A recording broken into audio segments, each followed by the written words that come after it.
महाराष्ट्राच्या आध्यात्मिक इतिहासात जर एखादे केंद्रबिंदू मानायचे झाले तर ते म्हणजे आळंदीचे श्री ज्ञानेश्वर महाराजांचे मंदिर.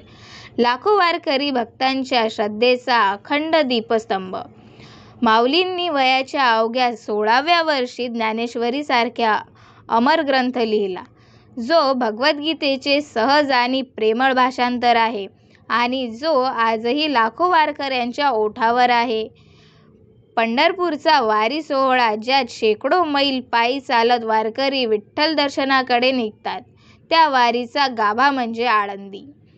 13व्या शतकात माऊलींनी वयाच्या 21व्या वर्षी संजीवन समाधी घेतली. म्हणजेच मृत्यू न येता चेतना आणि आत्मशक्ती यांना जिवंत ठेवून समाधीस्थ झाले, असा भक्तांचा दृढ विश्वास. पण 1972 मध्ये याच विश्वासाला चॅलेंज केले गेले. काही वैज्ञानिक प्रवृत्तीच्या कार्यकर्त्यांनी या श्रद्धेचे सत्य तपासण्याचे ठरवले आणि गरज पडली तर माऊलींची समाधी उघडण्याचा देखील त्यांचा मानस होता. पण नेमके पुढे काय झाले, ही सर्वच गोष्ट उलटून सांगणारा आपला हा व्हिडिओ. सन 1972 भारत एका नव्या वाटेवर होता.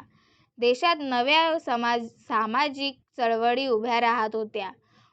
विज्ञान आणि तंत्रज्ञान प्रगती करत होते आणि तरुणांमध्ये पुरातन श्रद्धेकडे लॉजिकच्या नजरेने पाहण्याची दृष्टी डेव्हलप झाली होती.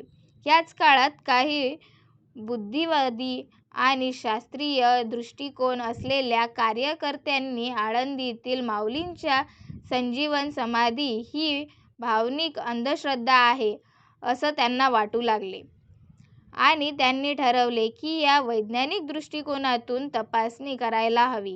ही संजीवन समाधी खरी की भक्तांची कल्पना, असे त्यांचे प्रश्न. यामध्ये पुण्यातील काही अंधश्रद्धा निर्मूलन कार्यकर्ते आणि 2-3 परदेशी डॉक्टर त्यांनी अगदी स्पष्टपणे सांगितले की गरज पडल्यास आम्ही समाधी उघडून पाहणार. ही बातमी वाऱ्यासारखी आळंदीभर पसरली. आळंदीतील वातावरण ढवळून निघणार.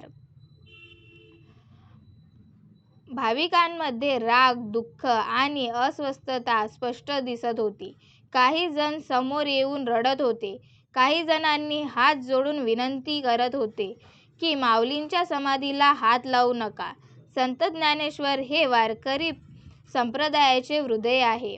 समाधी म्हणजे केवळ दगड-माती नव्हे, तर ती भक्तांचे एक चैतन्य आहे.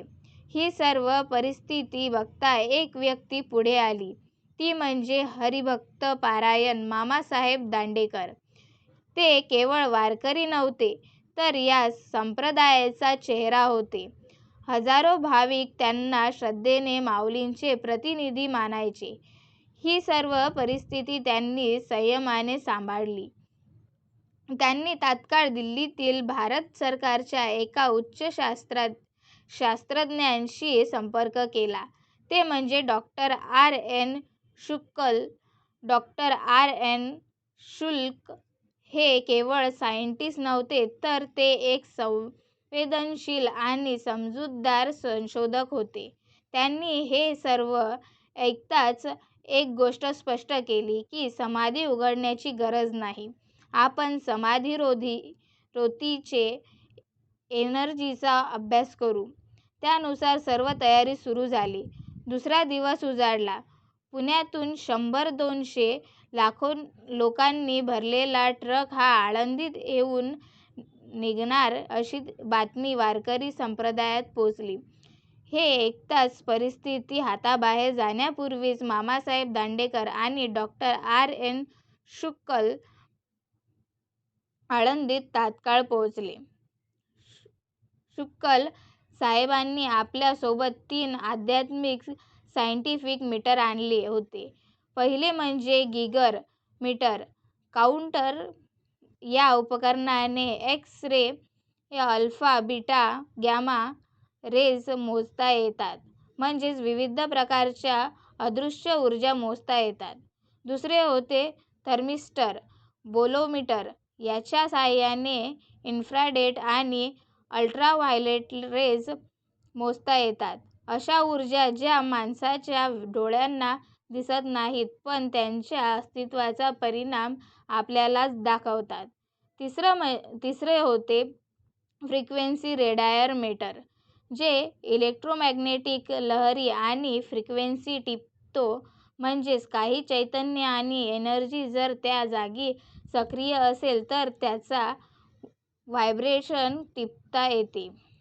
हे सर्व उपकरण संत ज्ञानेश्वर माऊलींच्या समाधीपासून 6 फूट अंतरावर ठेवण्यात आले. मग शुक्ल साहेबांनी आणखी 3 झाकण तयार केली होती. एक होते जस्ताचे, दुसरे होते पितळाचे आणि तिसरे लोखंडाचे. यामागचा उद्देश एकच होता. जर ही ऊर्जा कोणत्याही धातूने झाकली गेली तर ती उपकरणात दिसते का? अंधश्रद्धा निर्मूलन कार्यकर्त्यांचे ग्रुप मंदिरापाशी पोहोचले. ते मंदिरात प्रवेश करणार तेवढ्यात मामासाहेबांनी त्यांना अडवले आणि सांगितले की आपण पहिले एक सायंटिफिक प्रयोग करून बघूया. जर तुम्हाला पटले नाही तर तुम्हाला हवे ते करा. त्यानंतर शुक्ल साहेबांनी त्यांना स्पष्ट सांगितले की आपण समाधीवर एक झाकण टाकून मीटरवर काय दिसते ते पाहायचे आहे. तुम्ही ते बघाल तेव्हा आम्ही इथे थांबणार नाही. आम्ही बाहेर निघून जाऊ. हे ऐकताच त्या ग्रुपमधील काही 10-12 प्रमुख मंडळी पुढे आली. त्यांना गाभाऱ्यात नेण्यात आले. मामा आणि शुक्ल साहेबांनी त्यांना प्रयोगाविषयी समजून सांगितले आणि दोघे गाभाऱ्याबाहेर गेले. त्यानंतर जे घडले ते पूर्णपणे अविश्वसनीय होते. मीटर समाधीपासून 6 फूट अंतरावर ठेवलेले होते. झाकण बदलली जात होती पण प्रत्येक वेळेस तीच ऊर्जा, तेच व्हायब्रेशन ही रिडींग मीटरला बघत होती. कोणत्याही बाह्य साधन नसताना एका अज्ञात पण स्थिर ऊर्जा जाणवत होती. आता त्या कार्यकर्त्यांच्या मनात नवीन प्रश्न उभे राहू लागले. कोणतीही आत नाही का? मीटरला कोणीही हात लावत नाही तरी काटा हलतोय. ही एनर्जी कुठून येते? ही काही तर चलाकी नाही. ही यंत्राचा खेळ नाही. ही ऊर्जा स्रोत म्हणजे काय? शेवटी डॉक्टर शुक्ल आणि मामासाहेब दांडेकर यांनी सर्व कार्यकर्त्यांना समजावून सांगितले, ही संजीवन समाधी म्हणजे मृत शरीर नाही. हे चैतन्य, ही ऊर्जा आजही जिथे तिथे सक्रिय आहे. ती डोळ्यांना दिसत नाही पण त्यांचे अस्तित्व तुम्ही मीटरवर बघू शकता. म्हणजे संत ज्ञानेश्वर माऊलींचे चैतन्य अजूनही कार्यरत आहे. शोध संपला आणि त्या कार्यकर्त्यांच्या मनात विश्वास नव्याने जागा झाला. या प्रयोगानंतर अंधश्रद्धा निर्मूलन मंडळाचा दृष्टिकोन बदलला. त्यांनी समाधी उघडण्याचे विचार तात्काळ मागे टाकले. काही जण तर दरवर्षी समाधीची प्रदक्षिणा करताना दिसू लागले. एक इंग्लिश डॉक्टरने तर आपले संपूर्ण आयुष्य माऊलींच्या सेवेसाठी आळंदीला समर्पित केले.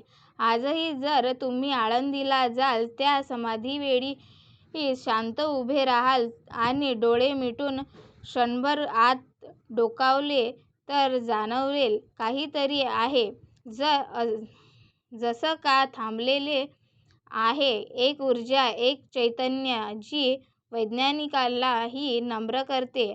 हा व्हिडिओ तुम्हाला कसा वाटला हे आम्हाला नक्की कळवा आणि आजचे माहितीपूर्ण व्हिडिओसाठी लाईक आणि चॅनलला सबस्क्राईब करायला विसरू नका. धन्यवाद.